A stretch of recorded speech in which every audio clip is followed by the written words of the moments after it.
The fire near Barrington Lake is more than 23,000 hectares in size, making it the largest wildfire on record in this province.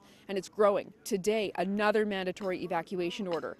At least 6,700 people have been forced out of their homes, about half the size of this county.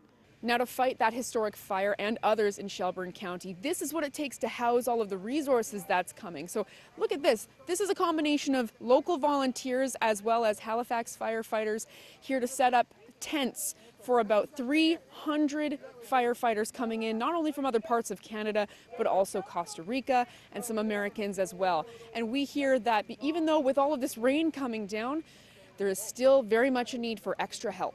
It's a fire that's on the ground and underground is where the real heavy work is going to take place, and that's where the labor really requires a lot of people to get in there and dig the embers and things like that.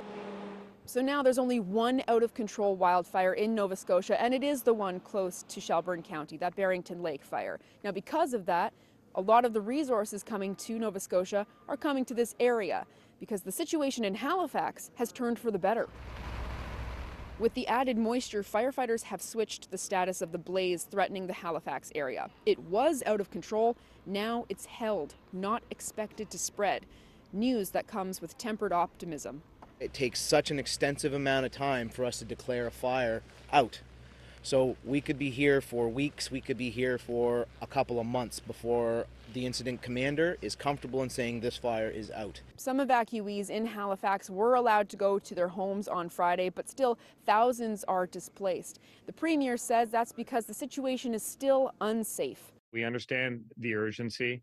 Once it's deemed safe from a fire perspective, and the recommendation is made to the municipality, there's also other steps to take to make sure it's just safe from other dangers.